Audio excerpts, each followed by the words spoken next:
Hello, everyone. My name is Matt, and I'm a senior library assistant with the Kitchener Public Library. Welcome to the second session of our Camping 101 series in collaboration with the Parks Canada Learn to Camp team. Today, we're going to be learning about how to practice animal awareness and safety when camping in parks and other wilderness areas. Before our presenters get started, I want to thank everyone for joining us today. And as we listen, I want to encourage you to think about any questions you might have for our guests. Please submit those questions through the Q&A function in Zoom, and we'll do our best to answer them during a question period at the end of the presentation. This session is going to be recorded and uploaded to the KPL YouTube channel, so if you want to revisit it or share it with friends, it will be available there soon. There's also a handout with a list of great camping-related resources to borrow from the library that we've shared with everyone by email. Thanks so much for being here, and now I'll pass things over to our friends from Parks Canada. Hi, everyone, and thank you for joining us, and thank you for the wonderful introduction, Matt. Good afternoon, everyone. Bonjour. Welcome to the Animal Awareness presentation. Thank you for joining us. My name is Emily, and my pronouns are she and her. I am a part of the Learn to Camp team at Parks Canada at the Rouge National Urban Park in Toronto. And I will invite my colleague here to also introduce herself. Hi everyone, my name is Briley and my pronouns are she and her. I'm also a part of the Learn to Camp team here with Parks Canada. And if you have any questions throughout the presentation today, please just put them through the Q&A function and I can help answer them. Great. Here we go. Parks Canada would like to acknowledge that Rouge National Urban Park is built on the ancestral land of many nations, including the Haudenosaunee, Anishinaabe, Huron-Wendat, and Mississaugas of the Credit. At Rouge National Urban Park, we are very proud to work closely with 10 First Nations through the First Nations Advisory Circle on the establishment, planning, and management of the park. We work closely with our First Nation partners on a number of important projects, including archaeological fieldwork, restoration projects, and the development of visitor facilities. Since we're all on a video call and not in Rouge National Urban Park, we would like to encourage you to learn the history of the land in your area by exploring the nativeland.ca website. At Parks Canada, we protect and present Canada's cultural, natural, and agricultural heritage. This includes the national parks, national historic sites, national marine conservation areas, and Canada's first national urban park named the Rouge, that's located right here in Toronto. This is our mandate here at Parks Canada. On behalf of the people of Canada, we protect and present nationally significant examples of Canada's natural and cultural heritage and foster public understanding, appreciation, and enjoyment in ways that ensure their ecological and commemorative integrity for present and future generations.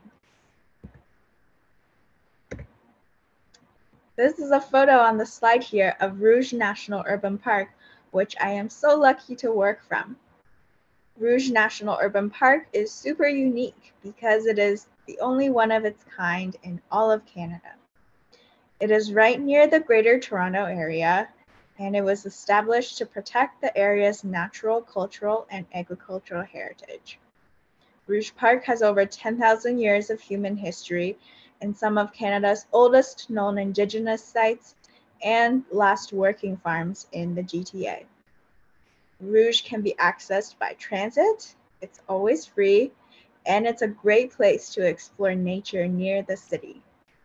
If you would like to learn more about Rouge Park, we have a link to our website, which we will provide in the chat.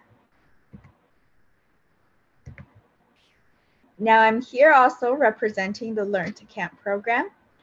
This amazing program here is to help beginner land campers learn the basics about front country camping, or otherwise known as car camping.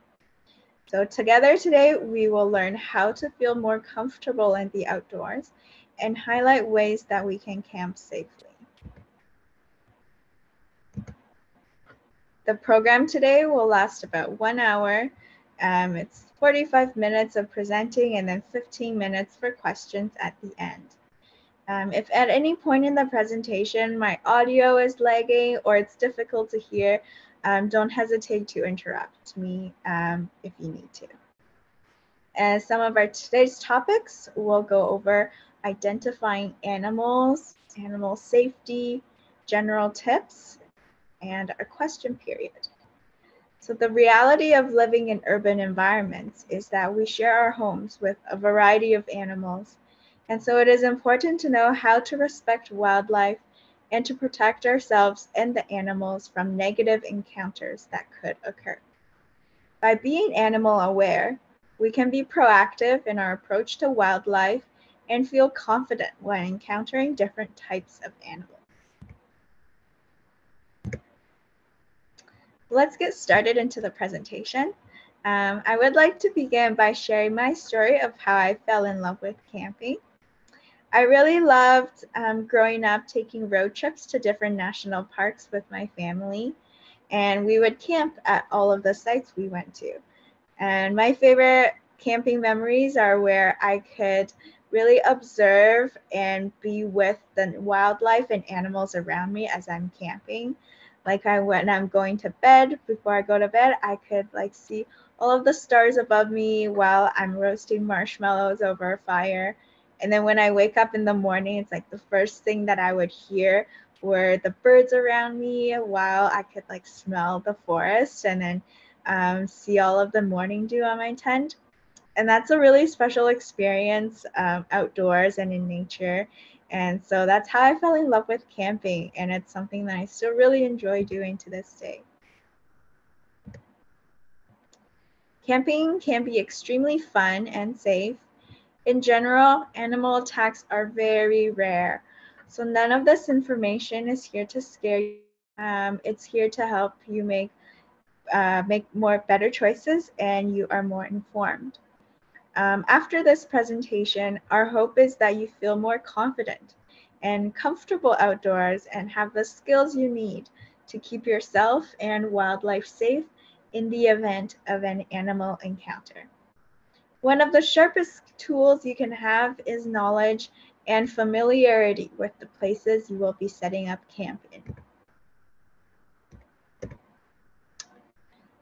How amazing is it that we have these incredible spots with all different landscapes and species of animals and types of nature that we can watch.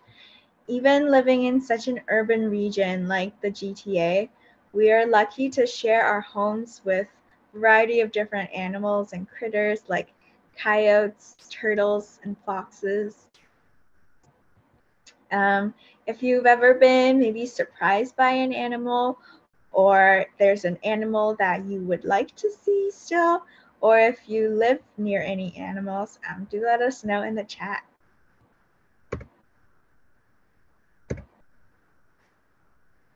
All right, so every day we pass thousands of animals, whether we see them or not. By opening up our eyes and ears, we can practice noticing animals and recognizing which ones are near us. So personally, I love coming across animals in the wild because you get to see how they behave and survive.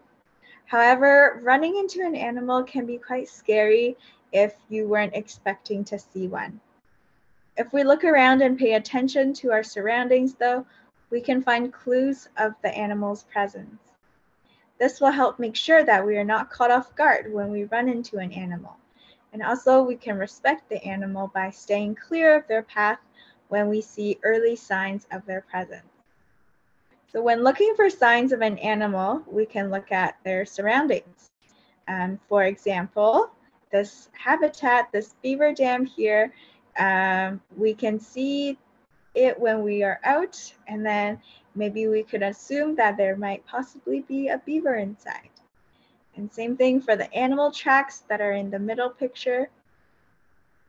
So often animal tracks will look like a paw print, and then that would be a sign of that there was an animal in the area recently. A great tool to use when looking out for animals is our ears. Often, if we listen closely, we can hear different sounds that animals make.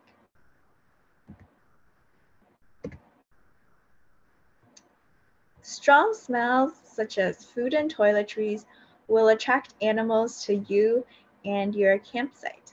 This is because, just like many of us, an animal's entire life revolves around food. And animals are attracted to food and garbage that haven't been disposed of in animal-resistant bins, or they have been left unattended. So if you can smell an item, an animal will definitely be able to smell it as well. Most animals will usually avoid humans, but they are attracted to areas where they can get food. And unfortunately, animals that access human food and garbage often also eat items that might be toxic or make them sick. And animals that learn to seek food from humans or garbage can become aggressive and may injure people. And when that happens, Parks Canada, unfortunately, will need to kill the animals to prevent people from being injured. So that is why it is important to keep everything that has a strong scent away from your campsite when you are not there. Your food and garbage can kill animals and wildlife, and their lives depend on you. So items with strong smells are food, items used for cooking, dirty dishes, garbage, and toiletries like sunscreen and toothpaste and perfume. Now we will be going into different tips on how to prevent an unwanted animal encounter. What we mean by unwanted is animals that we do not want around us when we are camping, like bears, coyotes, snakes, or raccoons. For example, most people will react very differently if they were to encounter a bird compared to if they run into a bear.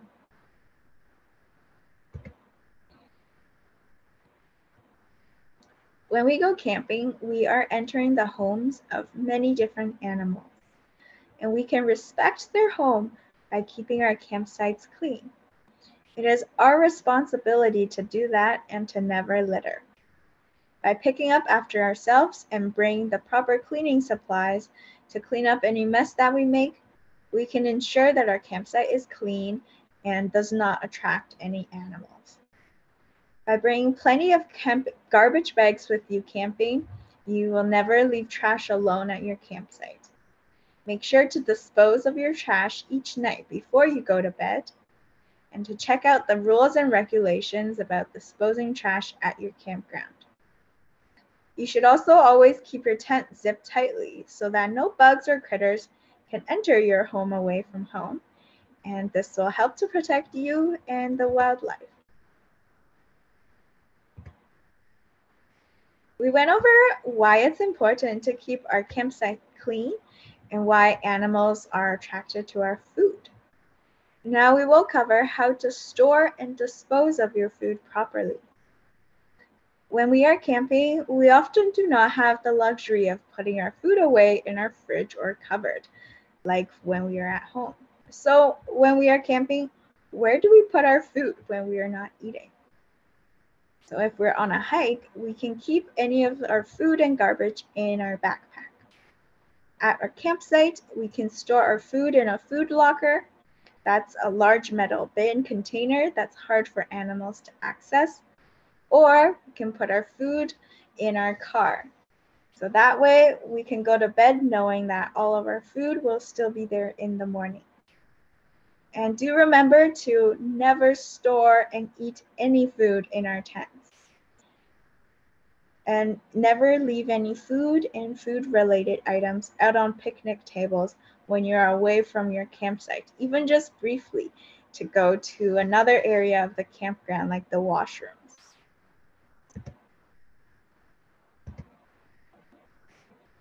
Here is a photo of some items. Here I want to ask everyone, What items do you think do not belong in your tent? If you have an idea, let us know in the chat what you think. Like for example, do you think the teapot, markers, and granola belong in our tent?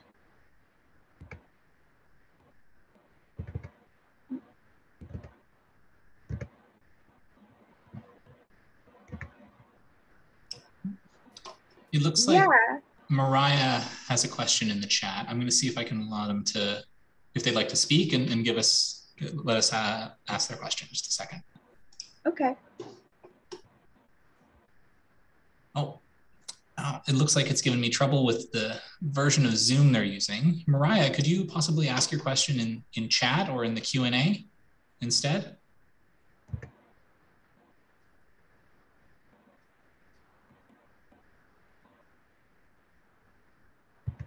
Sorry, Emily, I'll let you continue and I'll chat with Mariah some more. Okay. Cool. All right. So here, the teapot, markers, and granola bar does not belong in our tent. Some things we should keep in our tent is a water bottle and flashlight because they will be important for us. We would need them, and they don't attract any unwanted attention from wildlife. Now we will look at some different species of animals that you might see in the parks. So bugs are something that we will see, but how can we protect ourselves from biting bugs? We can wear long sleeve shirts, pants, and bug spray to protect ourselves from bug bites. When we cover our skin, we make it harder for the bugs to bite us. You can also spray bug spray on top of your clothes for added protection. And you can tuck your pants into your socks to cover your ankles. This will protect you from even the smallest of bugs.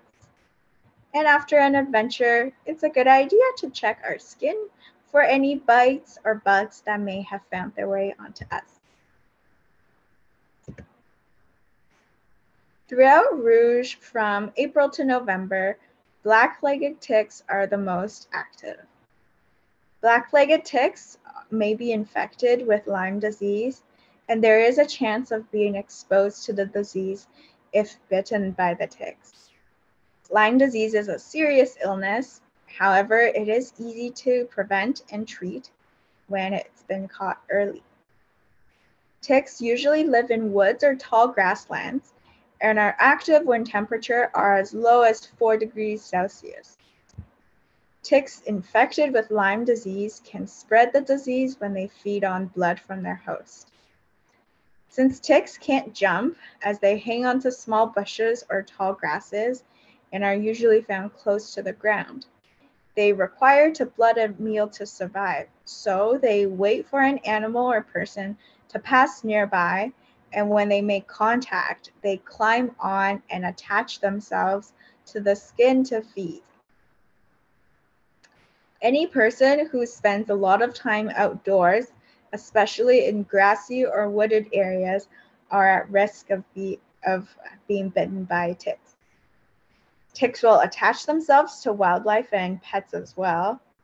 Only approximately 20 to 25% of ticks in most of Ontario are infected with Lyme disease. To stay safe from ticks in the Rouge, you can stay on the official trails as much as possible to avoid contact with low bushes and long grasses. So when you're hiking, you can try and stay in the center of the trail.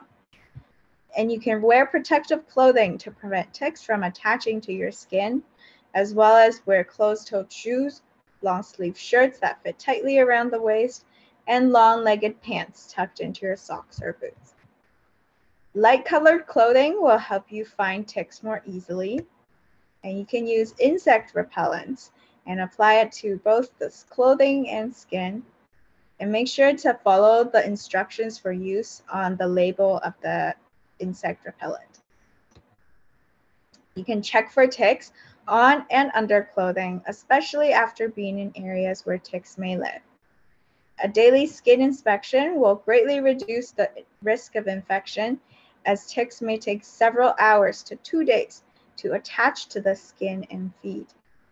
Make sure to check areas under the armpits, in and around the hair, in the hip areas, and behind the ears and knees.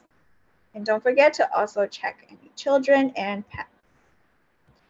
You should also wash clothes promptly and put them in the dryer with heat to help kill any ticks that may remain. And you need to shower and bathe, preferably within 2 hours of being outdoors, to wash away loose ticks. Now, if you do find a tick on you, that doesn't mean that it's bitten you already. And a tick needs to bite you to infect you. If you find a tick that's crawling on your clothing or skin, you are not at risk of Lyme disease. If a tick is crawling on you, you can pick it up with tweezers and then drown it in rubbing alcohol to kill it. So keep a pair of fine tip tweezers, a tick key like this one in purple in the photo, or tick remover, and remove any ticks by the top of their head. Make sure that you have a small bottle of hand sanitizer ready for proper tick removal and treatment.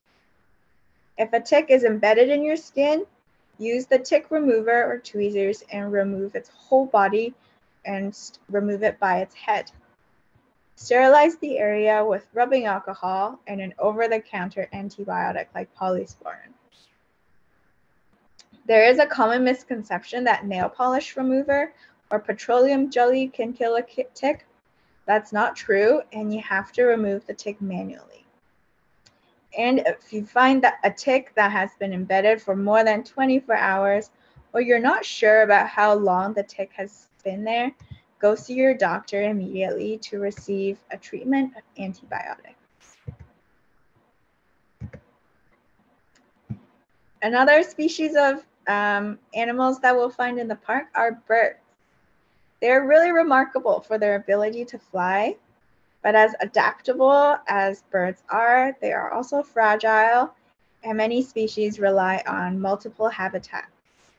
So we can do our part to help protect birds by leaving their nests alone and never feeding them. A common practice is to feed ducks bread, but what many people do not realize is that it's actually very unhealthy for ducks to eat bread. So we can enjoy the company of birds without feeding them. And since the GTA is a hotspot for birding, it's a great place to start practicing some bird watching skills and gain those skills. And you can start from the comfort of your home. So all you need to do is to look, listen, and be patient. You can pull up a chair, relax, and let the birds come to you. A great technique for birding is to look out for moving greenery or listen to bird calls. In many cases, your ears are even better at birding than your eyes. Chickadees are one of the most common birds in the park. The black-capped chickadee is a year-round resident of the Rouge Valley. Their distinct call and willingness to meet bird feeders makes the chickadees an easy species for new bird enthusiasts to learn. We have many amphibians and reptiles at the park as well. You may wonder what the difference is between these two. Amphibians are frogs, toads, newts, and salamanders. They have complex life cycles, and they spend time on both land and in water. Their skin must stay moist to absorb oxygen. And reptiles are animals like turtles, snakes, lizards, alligators, and crocodiles. But unlike amphibians, reptiles breathe only through their lungs, and they have dry, scaly skin that prevents them from drying out. We can help protect both amphibians and reptiles by driving slowly and watching for signs, such as a turtle crossing sign. When you're driving, slowing down saves lives. When we are walking on trails, we can watch out for snakes who are sunning themselves and listen for the sounds of frogs so we avoid stepping on any animal. And if anyone is worried about poisonous snakes, fear not, there are no poisonous snakes in Rouge Park.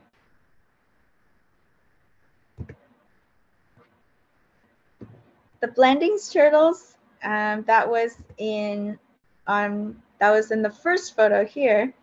They are a very special member of the Rouge. Before 2014, as little as 7 Blandings turtle remained in Rouge.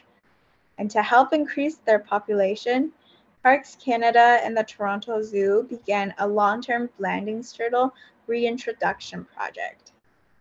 Turtles that are part of this Head Start program are raised in captivity, then released into the park once they are older to minimize threats to their population, such as nest destruction and predation.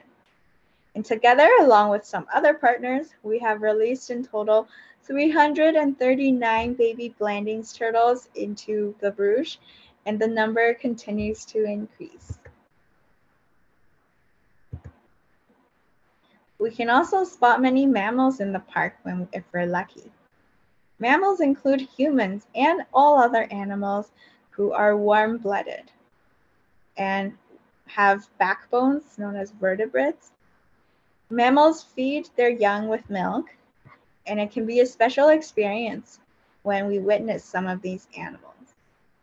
Mammals live in large wooded areas, so they are excellent at hiding from humans. But that being said, it's also easy to accidentally run into these animals. So it's important to think about how we should react when we do see animals.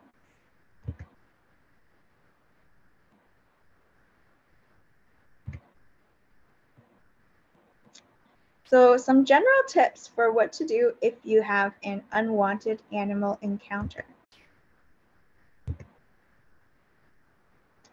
In general, when you encounter an unwanted animal, you need to stop, remain calm, and do not panic.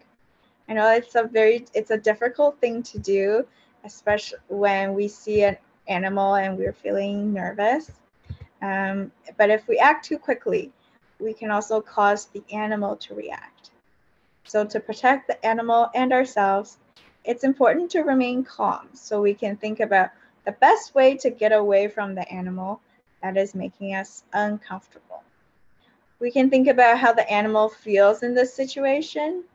Most often, the animals are more afraid of us than we are of them. Oh yes, okay, so we have these poles here. Thank you for pulling them up, Matt. If we want to just, okay, so I think I will go through maybe our next slide, and then we will answer all of these questions together at once.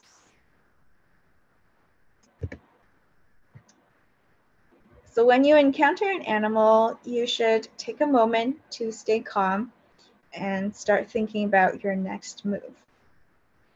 Every animal encounter will be different, and different animals will react in different ways. A common tip that works on almost any animal is to slowly back away. If we move too quickly, this can trigger an animal's instinct to chase. So to avoid this, it's important to move slowly. We should keep facing the animal as well while we're moving back so we know where the animal is. Since animals are most often afraid of humans, we can scare them away from us by making loud noises. An easy way to do this is by clapping your hands. This will quickly make the animal want to get further away from you. After you safely have put distance between you and the animal, and you no longer feel uncomfortable, you can locate park staff and notify them of your encounter if you think this might lead to a dangerous situation for someone else. But not every animal is worth notifying park staff. For example, I don't like spiders, but if I come across one, I would not need to alert park staff about the spider that I come across. In general, a good rule is to stay at least 100 meters away from the animal. And to tell if there is enough distance put between you and the animal, You can put out your hand out in front of you, and then if you can cover the animal with your entire thumb, such as in the photo on the right, then that means you're at a good distance. But if you cannot, like the photo on the left, and you're too close to the animal, and that's when you should slowly back away.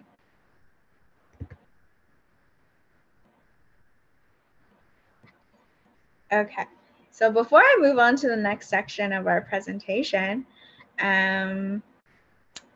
we can try and answer some of these poll questions. So the first one, and take your time, I'll give everyone some time to fill them out.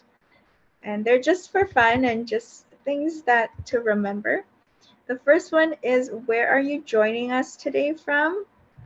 And then the second one is, have you ever been surprised by any of these animals? So there are raccoon, turtle, bear, deer, coyote, and fox. And then a third question is, which item do you think does not have a strong smell? And then for number 4, I will put up the slide again with the animals. And then number 5, I think we just went over this a bit. When you see an animal, what should you do?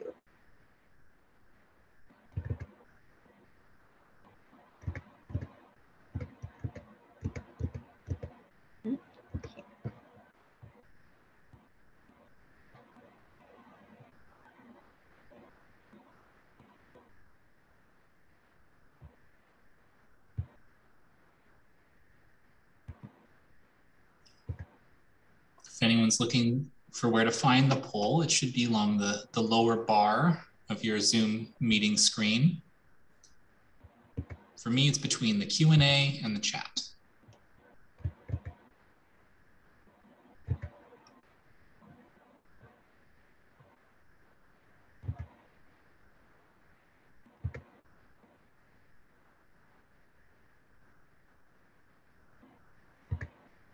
Okay.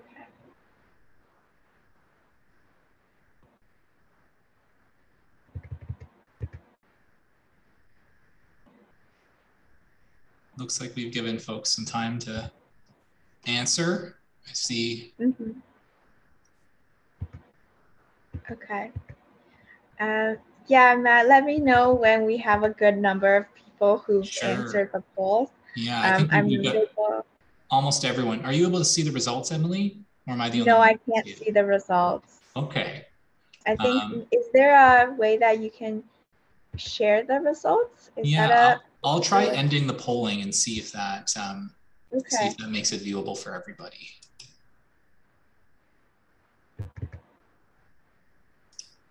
Okay, I'm sharing the poll results now, so you should be able to see it. Mm-hmm. Yeah, oh, that's great. Let's see. Where is everyone from? Toronto, Greater Toronto. Oh, most people are from somewhere else in Ontario, even outside the GTA. Makes sense. If folks are from Kitchener here, I'd call that out elsewhere in Ontario. Right. Interesting to see outside of Ontario, though. That's exciting. Yeah, that is exciting. There's just as many people from outside of Ontario as from GTA. Huh. If you want to let us know where you're calling in from, do type it into the chat. I'd be curious to know. Okay, and then next, have you ever been surprised? Raccoons, definitely. Deer, coyote, and fox. Yeah, those are, raccoon is one of like the most common urban animals that we see. Okay, a bear, yeah. And then which items do not have a strong smell? Right, so for 3, water is the right answer. Toothpaste has a scent and animals can smell that too. And because animals might not be able to differentiate between like the smell of like toothpaste and they don't know toothpaste, like items with a scent like toothpaste, it just makes animals curious about what it is. Like even though we know it's not food, they don't necessarily know that it's not. And so that would cause them to come close to your campsite and come to your tent if it's something that you've left outside or in your tent. And that's the same thing with makeup and dish soap. And then number 4, the matching. So the first picture is a beaver, the second one is a deer, third is a moose, and fourth is a black bear. And I can say that I'm so lucky that I've been able to see all 4 of these animals. Okay, so when you see an animal, what should you do? Exactly. So we should always stay 100 meters away. And if it is safe to do so, then we can take a picture for the memory. Yeah, thanks for participating in the polls, everyone. I really appreciate it.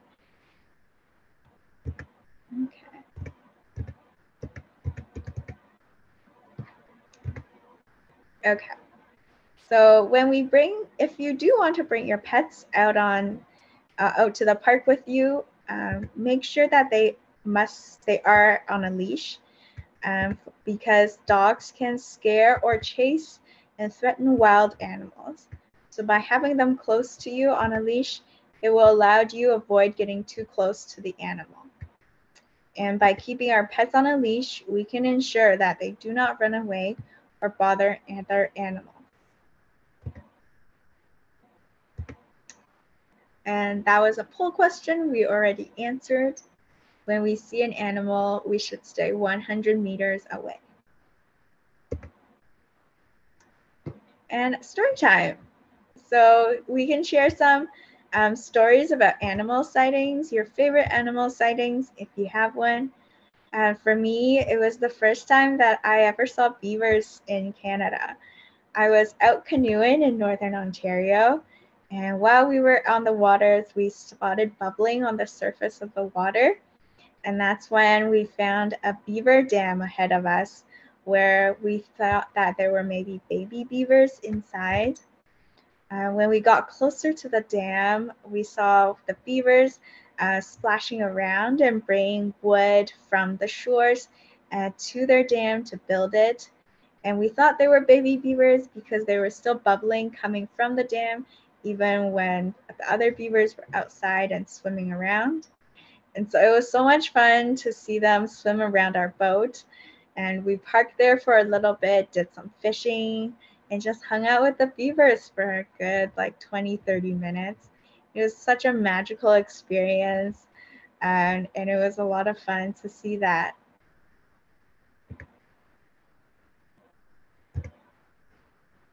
So here are some call to action items to help preserve our natural environments that we call home. To prevent animal encounters when possible, and tell others how to be animal aware in nature. We challenge you to pick up litter when you spot it. I would always carry maybe an extra garbage bag with me no matter where I'm going. It is our responsibility to all do our part, and you will be surprised what you find. And always leave your campsite better than you found it.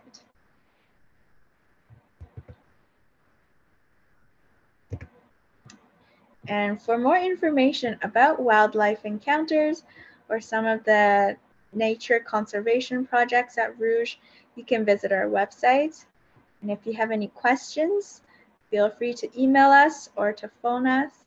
And you can follow us for the latest updates from Rouge on our Twitter and Facebook pages.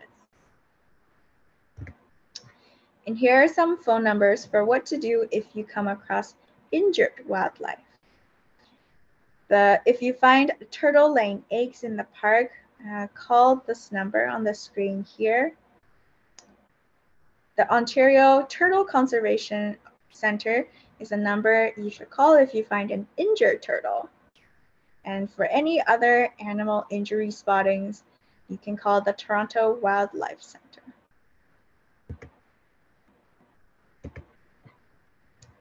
And here's some resources that we like for recording observations of healthy animals that we come across at Rouge. We can use the iNaturalist mobile app to capture our observations of plants or animals. This app, on it, you can work with experts, other park visitors, or on your own. Every observation contributes to our knowledge of biodiversity at Rouge and in our community. And Sounds of Your Park is an initiative that's a collection of sounds celebrating the acoustical diversity of the world's national parks and other protected areas.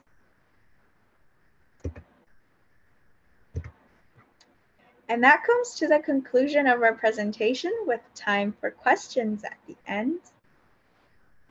So if you have any questions, feel free to write them in the chat or in the Q&A, sorry. Feel free to write them in the Q&A, and then we will work through the ones that are already there, but keep adding your questions if you have any more. While folks are thinking of good questions to ask, I did see that Mariah asked one earlier. Why are bugs in the camping area?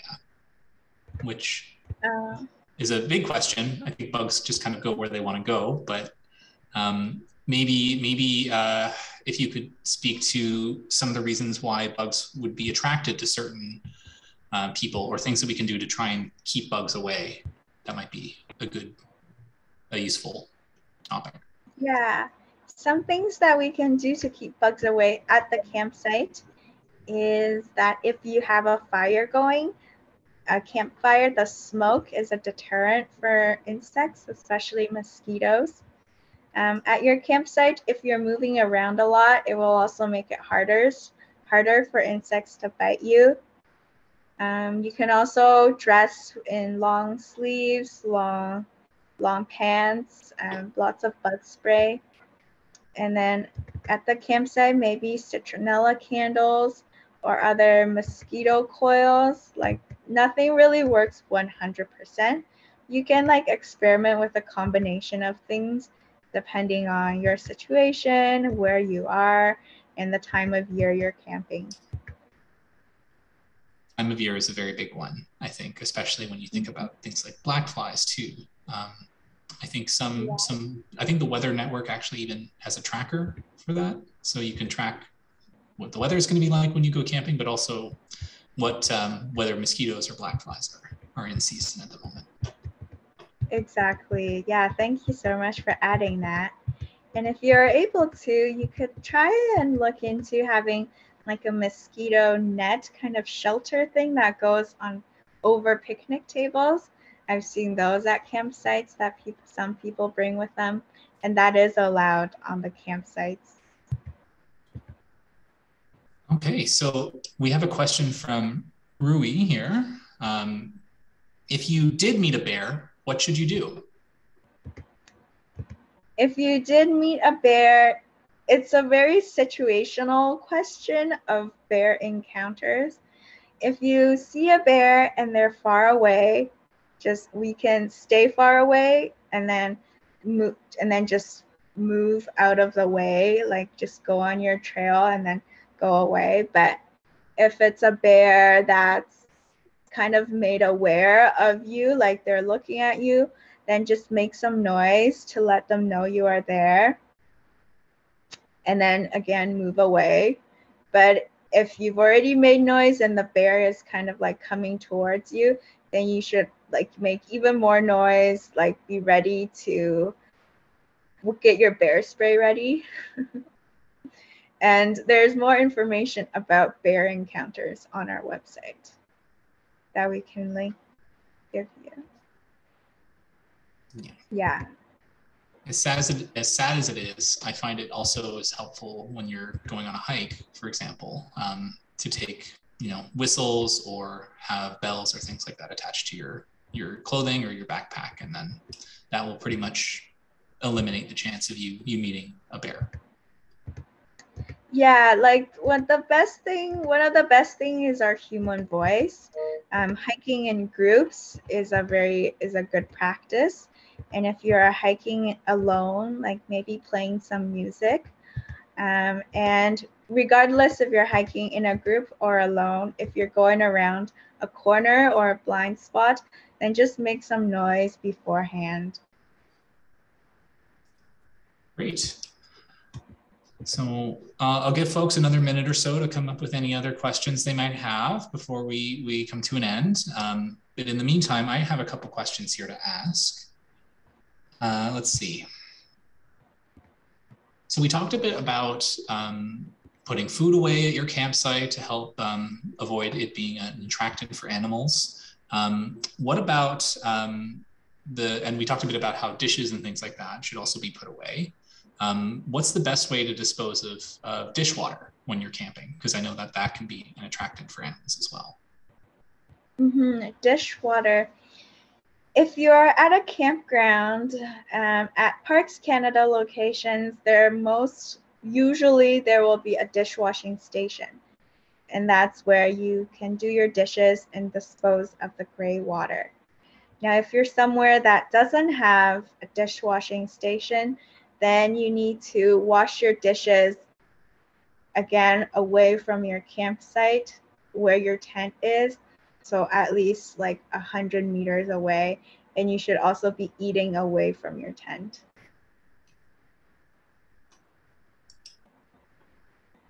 Great, okay. So this is a bit more of a general camping question from Ibrahim. If someone is canoeing and they fall overboard, what should you do? Oh, good question. Maybe you saw a bear and were scared and tipped your canoe by accident. Yeah, I'm not sure. I might have to turn it over to Briley if you have an idea about this one. Yeah, so if you're canoeing, you should be wearing a life jacket. And I guess it depends on where you tip in the lake. If you're close to the shore, the best option is probably to swim over to the shore. But if you're in the middle of the lake, you're going to want to try to help your friend back into the canoe. All right, thanks, Briley. Okay, I have one more question for you. If I'm interested in learning more about a certain type of animal that you meet in the wild, what's a good way to learn about them? Are there any resources or other sorts of places to learn about that you recommend? Yeah, totally. I think our website will give you information about different animals that you'll see in the park. If there's like other animals that you're curious about that's not on our website that lives in Ontario, maybe Ontario Parks or the regional conservation authorities will have resources on those animals too. And the Toronto Zoo is a great place to start. All right, great. Well, I think that's the end of our questions here. So unless anyone pops something into the chat or the Q&A in the next little bit, I think I'll start my conclusion. All right, thank you everyone for your wonderful questions. And thank you to Parks Canada, Emily and Briley, for being here today, for your expert answers and your fantastic presentation. I hope everyone, that's a great photo. I hope everyone is going to join us next week for our next session of Camping 101. That's July 21st at 5 p.m. and it's going to be about the Rouge, Canada's first national urban park. So you'll get to learn a lot more about the place that Emily and Briley work for and all the special things they do. To sign up for that, please go to kpl.org and open our calendar of events. There you'll find all of our Camping 101 sessions this summer and even more great programming to explore. Thanks so much and have a great day, everyone.